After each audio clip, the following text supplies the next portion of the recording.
Bismillahirrahmanirrahim. Assalamualaikum warahmatullahi wabarakatuh. Alhamdulillah. Alhamdulillahilladzi arsala rasulahu bil huda wa dinil haq liyudhhirahu 'ala dini kulli wa kafa billahi syahida. Asyhadu an la ilaha illallah wa asyhadu anna Muhammadan abduhu wa rasuluh. Allahumma shalli wa sallim wa barik ala Muhammad wa ala alihi wa sahbihi ajmain. Alhamdulillah. Segala puji bagi Allah Tuhan semesta alam yang sudah kembali memberikan kesempatan untuk kita terbangun di hari ini di waktu yang penuh dengan keberkahan yang semoga Allah Subhanahu wa taala senantiasa berkenan untuk terus memberikan momen-momen terbaik dalam kehidupan kita, termasuk juga hari ini. Momen yang kata Imam Al-Ghazali, mengambil satu perkataannya Imam Al-Ghazali, setiap hari itu ada dua kesempatan. Yang pertama adalah kita bisa bermohon untuk kepada Allah, meminta izin kepada Allah, memohon pertolongan kepada Allah untuk memperbaiki diri. Ini yang pertama. Dan yang kedua adalah untuk menambah amal-amal soleh kita. Karena hari ini adalah anugerah yang masih diberikan oleh Allah Subhanahu wa taala kepada kita. Nah, mudah-mudahan kita termasuk orang-orang yang bisa memaknai ini semuanya dengan hari-hari di mana kita memperbaiki diri dan hari-hari di mana kita menambah amal-amal kita. Salawat dan salam semoga terlimpah curah kepada Nabi kita Muhammad SAW, kepada seluruh keluarganya, kepada para sahabatnya, kepada para tabi'in, tabi'in, dan insya Allah mudah-mudahan untuk kita semuanya umat yang ada di akhir zaman ini. Alhamdulillah di kesempatan sahur ini saya Agus Al-Muhajir kembali menemani sahabat Umma dan kembali mengajak juga sahabat Umma yang bergabung di pagi hari ini, jangan lupa untuk download silakan aplikasi Umma di App Store atau di Play Store-nya. Dan untuk pertanyaan, nanti juga diberikan waktu untuk bertanya, untuk kita berinteraksi. Silahkan untuk pertanyaan bisa tekan tombol pensil di pojok kanan bawah dan ajukan pertanyaan. Hashtagnya untuk kali ini adalah maksiat hati. Itu hashtagnya ya. Silahkan tulis dulu hashtagnya, maksiat hati, kirim nanti pertanyaannya dengan cara tadi pencet tombol pensilnya. Baik, sahabat Umma yang dirahmati oleh Allah Subhanahu wa taala, di dalam sebuah proses untuk kita memperbaiki diri kita, Allah Subhanahu wa taala itu memberikan sebuah rumus untuk kita. Fa'alhamaha fujuraha wa taqwaha. Allah Subhanahu wa taala sudah memberitahukan kepada kita bahwa di dalam diri kita ini ada potensi. Fa'alhamaha, Allah mengilhamkan. Fa'alhamaha fujuraha wa taqwaha. Potensi untuk berbuat baik, potensi untuk berbuat buruk, dan juga potensi untuk berbuat baik. Ini potensi. Yang namanya potensi itu bisa terjadi atau bisa tidak terjadi. Tergantung bagaimana kita kemudian memeliharanya, memanggil atau mengambil momentum-momentum itu, sehingga momentumnya nantinya bergesernya kemana nih? Bergesernya apakah ke ketakwaan atau bergesernya ke fujur tadi itu. Nauzubillah min dzalik. Ini adalah sebuah pekerjaan kita sehari-hari. Ini adalah satu hal yang harus terus kita lakukan, ya. Maka untuk itu Allah Subhanahu wa taala menyusul dengan ayat yang berikutnya, yaitu sungguh beruntunglah orang-orang yang mensucikan jiwanya. Mensucikan jiwa. Dan ini adalah tugas juga kerasulan. Kembali ke satu prinsip diutusnya Nabi SAW di tengah-tengah manusia itu adalah yatslu alaihim ayatina wa yuzakkikum, yaitu mensucikan jiwa. Kalau kita ingin mensucikan jiwa kita, kita mulai dari mana? Nah, ini kita harus paham bahwa yang namanya ibadah, termasuk juga yang namanya maksiat itu, paling tidak ada beberapa dimensi. Ada ibadah hati. Ibadah hati itu apa? Misalnya ikhlas, itu ibadah hati. Zikir, itu ibadah hati kita. Ada juga ibadah yang namanya itu ibadah fisiknya kita. Salatnya kita, umroh, haji itu ibadah fisik. Jihad fisabilillah itu ibadah fisik. Begitu pula kalau kita bicara tentang sesuatu yang merusakkan hati kita, sesuatu yang mengotori hati kita, yang kita sebut sebagai maksiat. Maksiat pun ada dua. Ada maksiat yang secara zahir, secara fisik. Misalnya seseorang melakukan pembunuhan, itu maksiat secara fisik. Seseorang melakukan pencurian, maksiat secara fisik. Tapi juga ada yang namanya maksiat hati. Yang ini begitu halus sekali. Kalau kita tidak waspada, kita bisa terjebak ke dalam maksiat-maksiat hati ini. Seberapa penting kita memperhatikan tentang maksiat hati ini? Ibnu Qayyim itu mengibaratkan maksiat-maksiat hati itu seperti najisnya hati. Najisnya hati. Terbayang tidak kalau misalnya kita bicara tentang najis nih, sahabat umat sedang sholat, lalu baju kita ini ternyata mengandung najis, ada najisnya, kecipratan najis. Sah nggak sholatnya kita? Enggak kan? Kenapa? Karena tidak suci baju kita, tidak suci badan kita. Ini terbayang kalau yang kena najisnya itu adalah hati kita. Kita melakukan maksiat hati sehingga hati kita ini jadi najis. Bagaimana dengan ibadah-ibadah kita? Jangan-jangan ibadah-ibadah kita itu seperti yang digambarkan oleh Allah, amilatun nasibah. Apa itu amilatun nasibah? Kan ada seseorang yang nanti datang tuh kepada Allah tuh bawa amalannya tuh seperti gunung Tihamah, besar sekali. Tapi ketika datang di hadapan Allah ditiup sama Allah jadi debu. Amilatun nasibah, seperti debu yang berterbangan. Rugi sekali. Nah, salah satunya adalah bisa jadi karena maksiat-maksiat hati itu. Nah, maksiat-maksiat hati ini diperhatikan sekali oleh ulama-ulama tazkiyatun nafs, ulama-ulama ahli tazkiyatun nafs, termasuk Imam Al-Ghazali misalnya mengingatkan tentang maksiat hati di dalam satu kitab Bidayatul Hidayah. Begitu pula Ibnu Qayyim ya, yang muridnya Ibnu Taimiyah ini juga kemudian beliau pun memperhatikan tentang yang namanya maksiat-maksiat hati itu. Nah, ada beberapa maksiat hati yang harus kita hindari. Yang pertama, maksiat hati yang pertama adalah pamer. Ini bisa jadi kena nih kita nih, pamer. Pamer apa? Pamer dengan amal kebaikan kita. Sekarang ini memang beda-beda tipis antara kita ngajak, menginfluence orang, ya apalagi misalnya sahabat umat ada yang sudah jadi influencer gitu ya.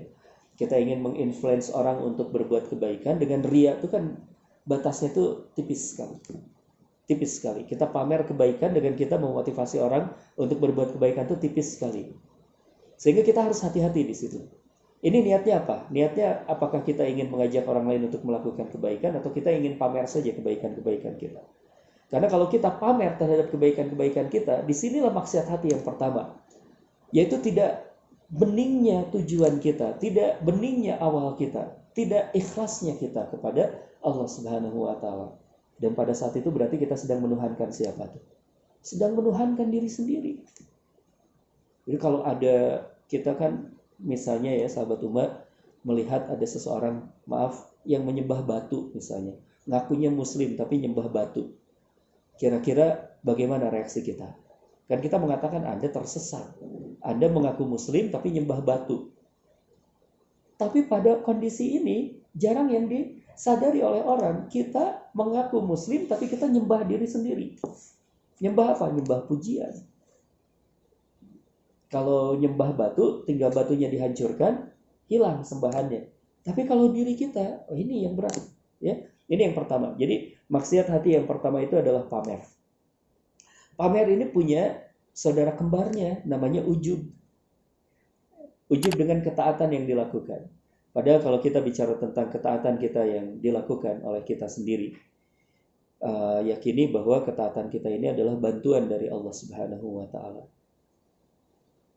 Kita punya tekad, kita punya keinginan, dan kita bekerja keras untuk itu. Tapi kalau Allah Subhanahu wa Ta'ala tidak mengizinkan seseorang itu untuk berada di jalur ketaatan, Allah tidak memilih orang itu untuk ada di jalur hidayah, maka kita tidak akan pernah bisa taat. Ini yang harus kita ingat, sehingga kita tidak lantas terjebak ke dalam ujub, ya, ujub dengan ketaatan yang kita lakukan, ujub sombong dengan apa yang kita miliki. Ini jangan sampai seperti itu. Kita bisa belajar dengan dua orang manusia, yang satu gagal, yang satu berhasil. Yang gagalnya itu yang pertama adalah Qarun. Qarun ini terjebak tuh penyakit ijab binafsi. Dia jatuh cinta kepada dirinya sendiri, narsis, ujub. Ketika dia memiliki harta kekayaan yang banyak, kan 3 serangkai di Mesir pada saat itu. Rajanya Firaun, kemudian juga seorang yang punya harta kekayaannya namanya Qarun, kemudian aparat keamanannya namanya Haman. Itu tiga-tiganya rusak semua. Tiga-tiganya rusak. Fir'aunnya rusak karena dia memiliki kesombongan, yang dia kemudian membangun istana yang begitu sangat tinggi. Itu istananya Fir'aun itu ke atas. Tapi kalau istananya si Qarun itu ke bawah. Saking apa? Saking pelitnya dia, takut kehilangan. Jadi ke bawah tanah dia bangun istananya itu. Tapi dua-duanya memiliki sikap ujub. Yaitu tatkala Si Korun itu ditanya tentang harta kekayaannya, dia berkata, hadzali, ini semuanya adalah karena aku saja. Maka apa yang dilakukan oleh Allah Subhanahu wa taala, Allah tidak suka dengan yang namanya Korun itu. Ditenggelamkan Korun ke dalam tanah. Gara-gara ujubnya dia terhadap dirinya sendiri. Berbeda dengan Sulaiman alaihissalam. Kalau Sulaiman itu kan subhanallah luar biasa. Ini yang kedua tuh. Ini yang berhasil. Sulaiman itu kekuasaannya melebihi Fir'aun. Kalau Fir'aun mah hanya kerajaan manusia.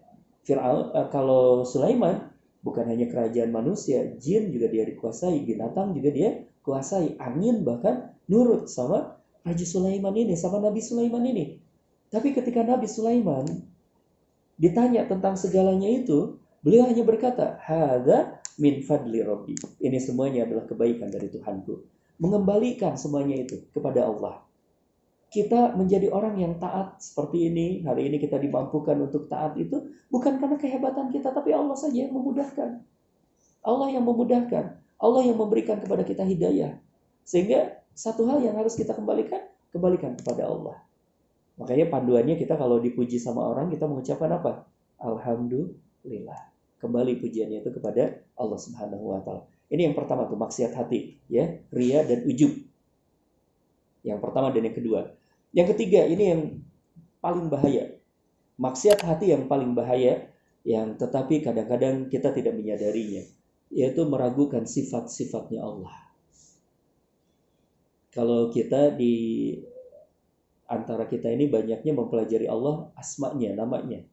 Kita kenal Allah Ar-Rahman, kita kenal Allah Ar-Razzaq, kita kenal Allah At-Tawwab. Meskipun banyak juga orang yang tidak paham tentang asmanya. Tapi kalau kita sudah memahami tentang asmanya Allah, akidah kita akan benar, akan lurus.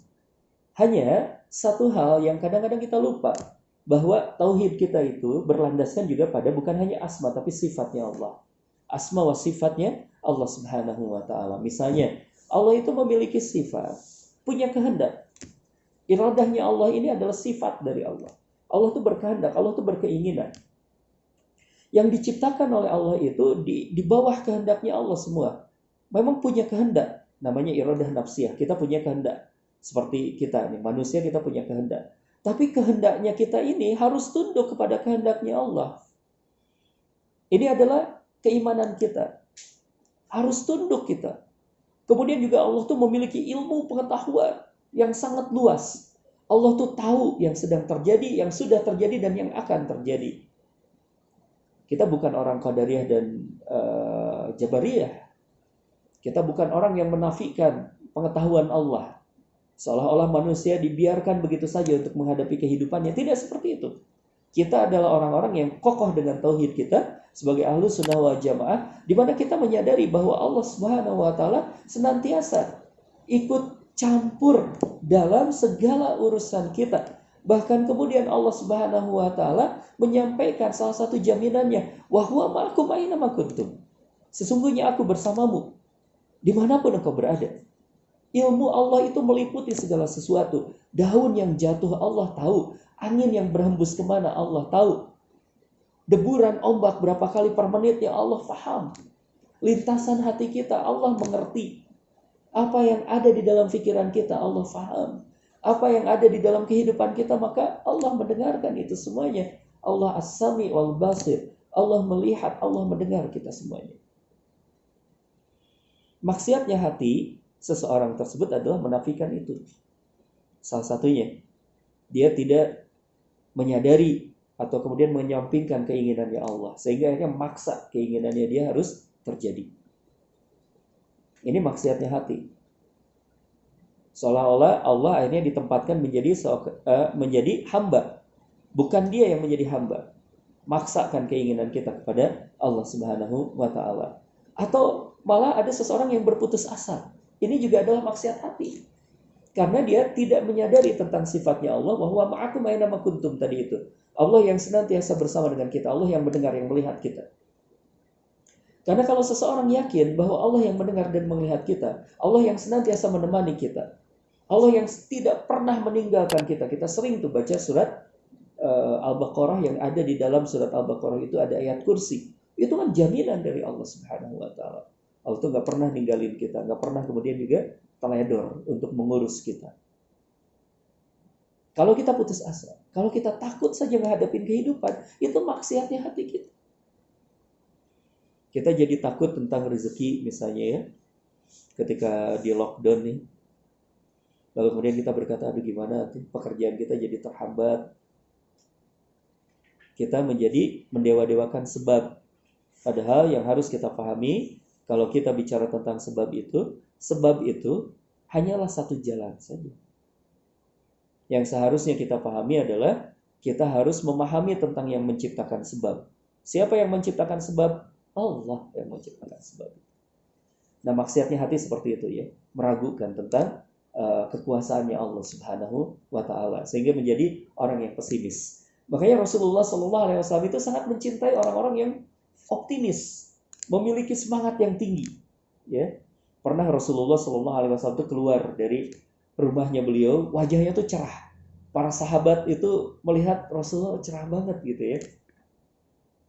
Datanglah ke tengah-tengah para sahabat, di depan mereka itu, di depan Rasulullah dan para sahabat itu ada batu. Lalu kemudian Rasulullah SAW menunjuk batu itu, wahai sahabatku, wahai saudaraku, seandainya kesulitan itu masuk ke dalam batu ini, bayangkan ya, ada kesulitan masuk ke dalam batu. Sudah mah kesulitan masuk ke dalam batu. Itu kan batu tuh solid. Batu tuh tidak ada pori-porinya, bingung lah buat kita ya. Buat kita secara sekilasnya. Masuk ke dalam batu tersebut. Bingung kita melihatnya itu. Tapi yakini, kata Rasulullah, seandainya kesulitan itu masuk ke dalam batu, maka akan ada kemudahan yang menyusulnya. Masuk juga ke dalam batu tersebut. Bahkan kata Rasulullah, disusulnya itu bukan hanya dengan satu kemudahan, tapi disusulnya dengan dua kemudahan. Sehingga wajah Rasulullah yang cerah itu tersampaikanlah kepada para sahabat. Sesungguhnya dua kemudahan itu tidak mungkin bisa dikalahkan oleh satu kesulitan. Nah, ini yang diinginkan oleh Rasulullah Shallallahu Alaihi Wasallam. Jadi jangan sampai ya kita termasuk orang-orang yang bermaksiat hati kita dengan meragukan tentang kekuasaannya Allah, sifat-sifatnya Allah Subhanahu wa taala. Baik, itu yang ketiga. Yang keempat, apa yang dimaksud dengan maksiat hati yang keempat ini adalah merasa aman dari murkanya Allah Subhanahu wa ta'ala. Merasa aman dari hukumannya Allah Subhanahu wa ta'ala. Sehingga kemudian dia terjebak menjadi seorang yang mujrimun. Apa mujrimun itu? Orang yang terjebak ke dalam dosa dan dosanya keterlaluan dia. Merasa aman, wah Allah Maha Pengampun. Kalau saya melakukan dosa kan Allah akan mengampuni. Dia terlalu percaya diri bahwa dia termasuk yang diampuni oleh Allah Subhanahu wa taala. Dia merasa aman dengan murkanya Allah Subhanahu wa taala dengan tidak melakukan perbaikan. Padahal ada seorang sahabat yang saya sangat mencintai beliau, jatuh cinta dari kisah kehidupannya beliau. Namanya adalah sahabat Fudail bin Iyad radhiyallahu anhu. Sahabat Fudail ini kan kisah hidupnya tuh menarik ya. Dulunya pernah menjadi perampok, kepala perampok yang menguasai suatu daerah, sehingga kalau disebut nama Fudail tuh gemetar semuanya, takut semuanya kepada Fudail itu. Tapi kemudian Allah Subhanahu wa taala memberikan hidayah kepada Fudail bin Iyad radhiyallahu anhu. Dan Fudail itu termasuk seorang sahabat yang seringkali kedapatan oleh sahabat yang lainnya itu banyak sekali menangis. Sampai ditanyakan oleh sahabat yang lainnya itu, Fudail, kenapa engkau itu? Kenapa engkau itu terlalu banyak menangis nampaknya daripada tersenyum? Apa yang disampaikan oleh Fudail? Ya, aku mengingat masa laluku. Aku mengingat dosa-dosaku. Diingatin lagi oleh sahabat yang lainnya, Fudail, bukankah engkau mengetahui bahwa Allah itu Maha Pengampun? Allah itu adalah Maha Pengasih? Apa yang dikatakan oleh Fudail? Betul, aku mengimani Allah itu Maha Pengampun. Aku mengimani bahwa Allah itu Maha Pengasih. Tetapi aku tidak yakin. Aku tidak tahu. Dan aku tidak mendapatkan jaminan apakah aku termasuk orang yang diampuni oleh Allah. Kita kadang-kadang terlalu pede di hadapan Allah. Padahal kita nggak dapat jaminan. Allah itu Maha Pengampun, iya, itu sifatnya Allah. Itu asmanya Allah, Al-Ghafur, Al-Afu, itu betul. Tapi bukan merupakan sebuah jaminan kita termasuk orang yang diampuni. Jangan pernah merasa aman atas azabnya Allah. Jangan pernah kita merasa aman atas hukumannya dari Allah Subhanahu wa taala, lalu kemudian kita menjadi berleha-leha menghadapi kehidupan kita. Lebih baik kita waspada. Kalau misalnya kita sedang berjalan ya, kemudian tiba-tiba pas lagi jalan itu ada yang namanya burung terbang di atas kepala kita, lalu mengeluarkan kotoran kena hidung kita. Jangan sampai kita tidak peka. Karena bisa jadi itu adalah teguran dari Allah. Bisa jadi itu teguran dari Allah. Ya, kita yang sudah berdandan banyak, berdandan rapih keluar rumah, tiba-tiba terkena kotoran itu. Mungkin itu adalah peringatan dari Allah. Ya, engkau membaguskan fisikmu, tapi engkau tidak membaguskan hatimu. Barangkali itu. Jadi kita banyak-banyaklah kita introspeksi. Ya, sehingga kita tidak termasuk orang yang merasa aman dari hukumannya Allah Subhanahu wa taala. Lebih baik kita berpikir sesuatu yang terburuk tapi mempersiapkan yang terbaik daripada kita terjebak ya kita berpikir tentang sesuatu yang terbaik pada kondisinya buruk sekali.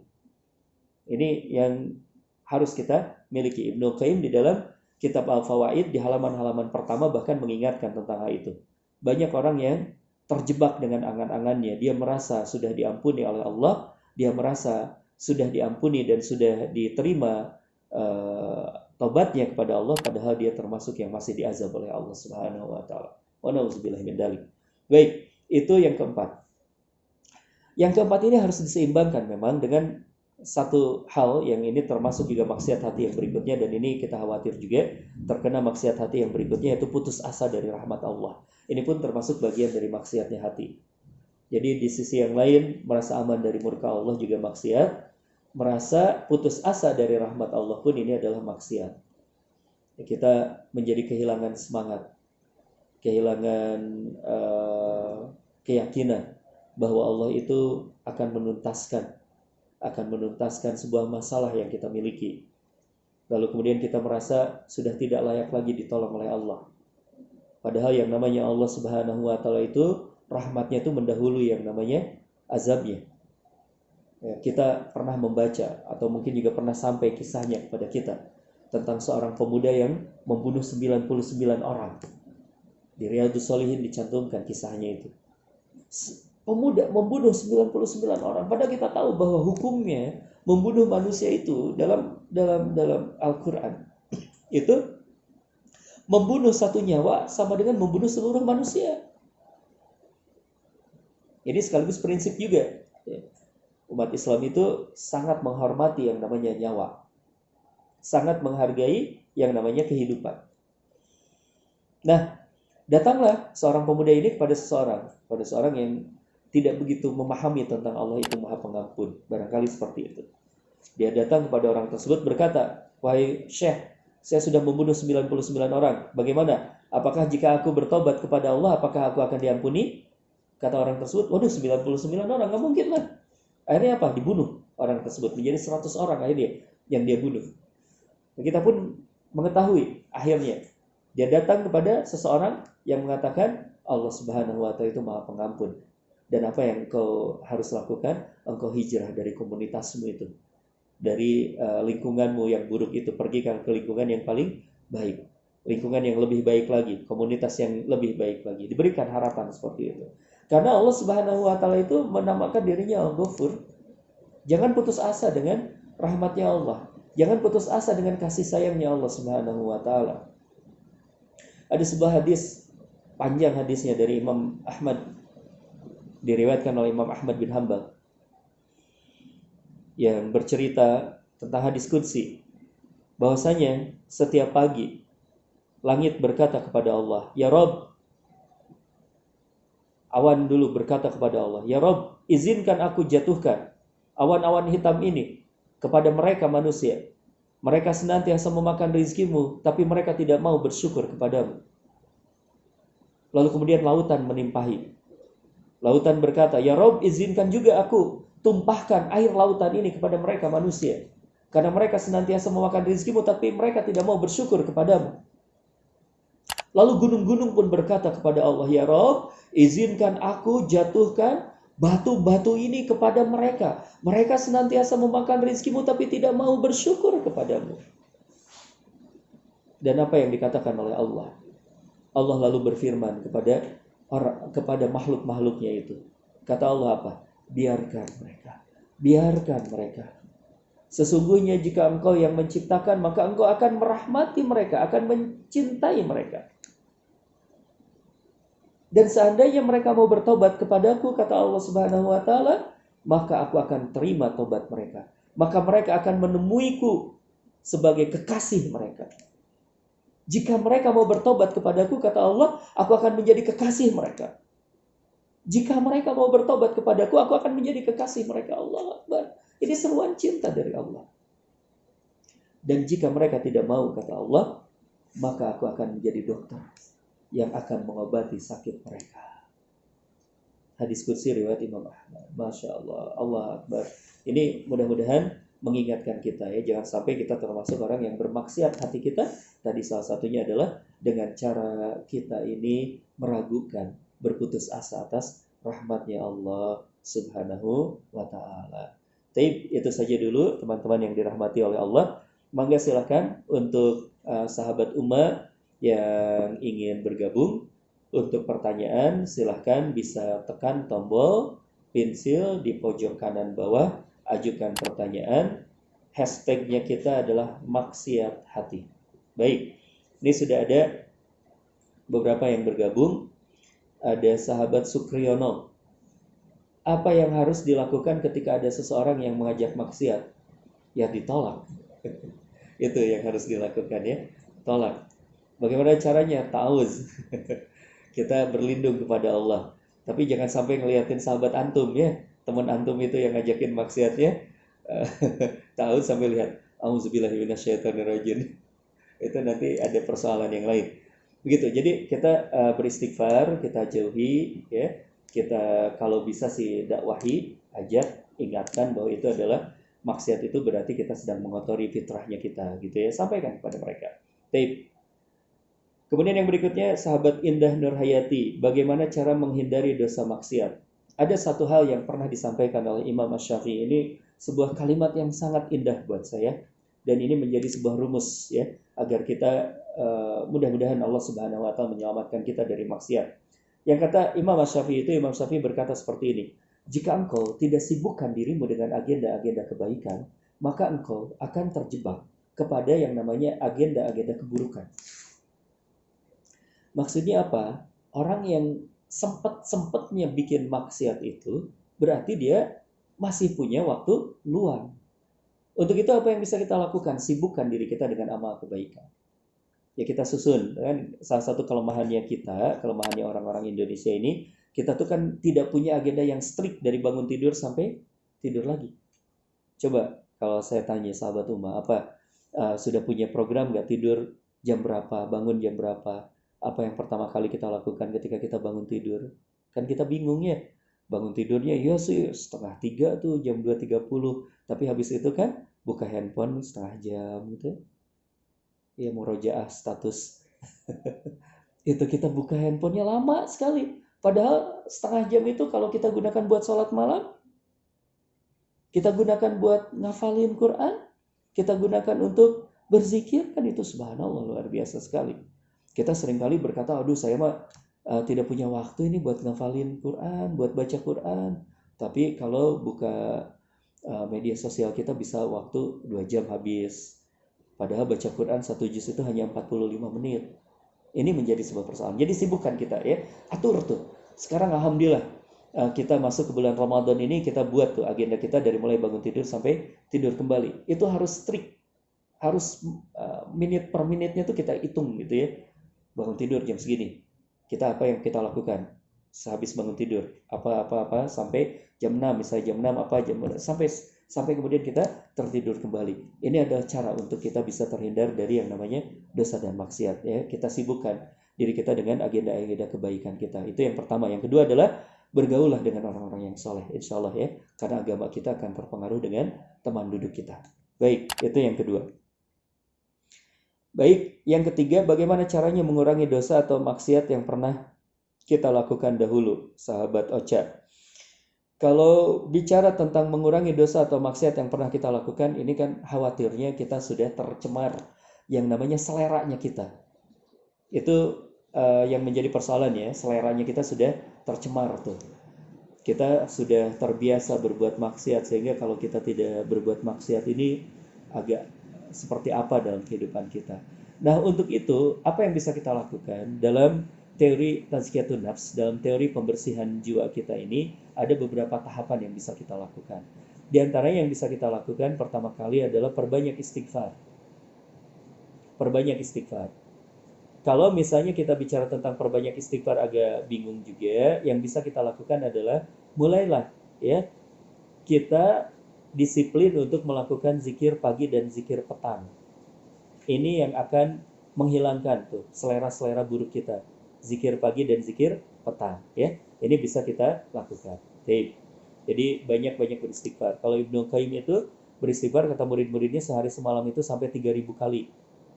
Rasul 70 kali orang yang sangat terbimbing. Kita mah harusnya kalau Ibnu Qayyim 3.000, kita mah harusnya kayaknya 50.000 kali itu baru berpengaruh sama hati kita. Ya, hati kita yang sudah tercemar dengan maksiat-maksiat di masa lalu kita. Baik, ada beberapa lagi, ada sahabat soleh bagaimana supaya istiqomah agar tidak melakukan perbuatan dosa. Ya tadi ya, agendanya kita susun, lalu kemudian kita banyak berdoa kepada Allah, bertawakal kepada Allah. Kemudian sahabat Ridwan, apa akibatnya jika di saat maksiat dia sadar itu dosa dan juga dia ingat Allah, akan tetapi dia masih melanjutkan maksiat tersebut. Baik, ini pertanyaan terakhir yang ini bisa kita kunci karena ini bisa menjadi sebuah kesimpulan buat kita. Ada sifat-sifat orang yang bertakwa yang diceritakan oleh Allah Subhanahu wa taala di dalam surat Ali Imran. Awal ayatnya itu adalah seperti ini, wasari'u ila magfiratin min rabbikum wa jannatin arduhas samawati wal ard uiddat lil muttaqin alladzina. Di situ langsung kemudian juga diterangkan tentang sifat-sifat orang yang bertakwa tersebut. Wasari'u, bersegeralah engkau kepada wasari'u ila magfirah, kepada ampunan, wa jannah, kepada jannah yang luasnya itu seluas langit dan bumi, yang diperuntukkan untuk orang-orang yang bertakwa. Di sana digambarkan tuh orang-orang yang bertakwa itu seperti apa. Di antaranya adalah alladzina yunfikuna fis sarra wad dharra, adalah orang-orang yang berinfak, senantiasa berinfak dalam kondisi lapang maupun dalam kondisi sulit. Satu. Kemudian yang kedua, wal kadhimina ghaidha, adalah orang yang mampu untuk menahan amarahnya. Wal afina 'anil nas, adalah orang yang mampu untuk memaafkan kesalahan orang lain. Dan di tengah rangkaian-rangkaian ayat itu ada yang diceritakan oleh Allah, yaitu faidhu fa'alu fahisyah, yaitu orang yang melakukan fahisyah, orang yang melakukan dosa. Tetapi ketika dia melakukan dosa, dia segera ingat kepada Allah. Lalu dia menghentikan dosanya itu. Lalu kemudian dia berzikir, beristighfar sebanyak-banyaknya kepada Allah. Itu pun masuk orang yang bertakwa. Masuk orang yang bertakwa. Jadi orang yang bertakwa itu bukan orang yang 100% tidak pernah melakukan kesalahan. Tapi orang yang bertakwa itu adalah orang yang menyadari salahnya dia, lalu dia kembali kepada Allah.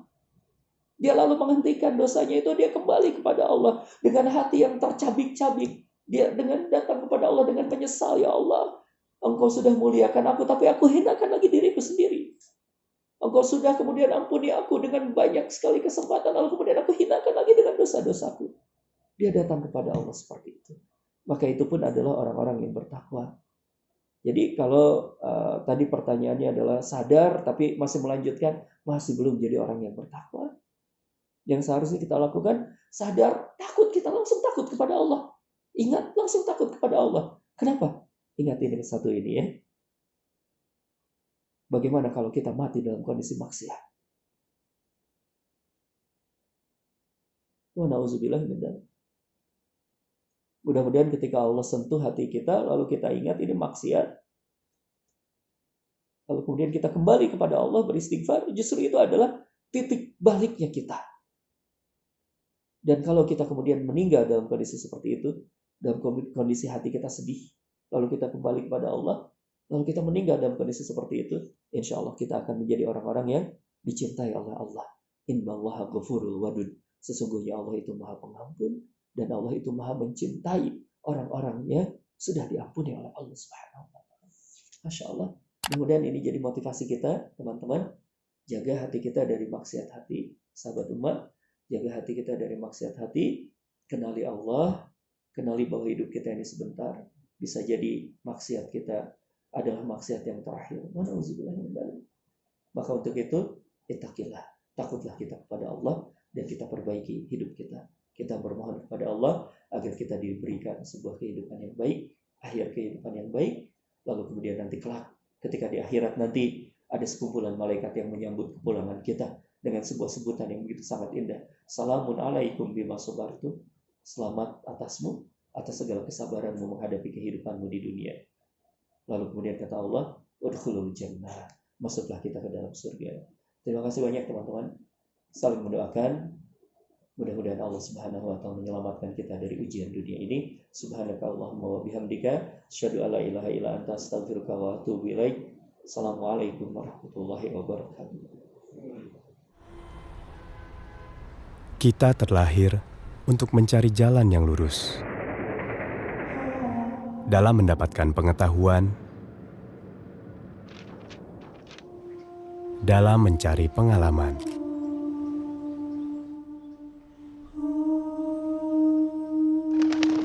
dan dalam mengemban amanah untuk menjadi manusia yang lebih baik. Namun, dalam perjalanan kita, dunia tidak selalu sejalan dengan keyakinan.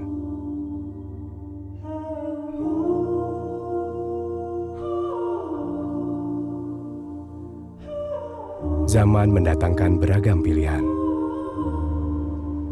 Namun yang baik untuk kita tidak selalu jelas di depan mata.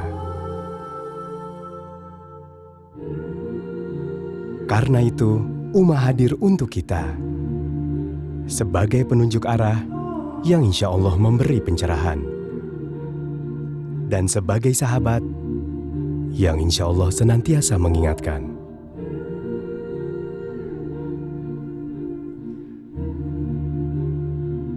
Dalam perjalanan kita pulang menuju jannah, Ummah, teman ibadahmu.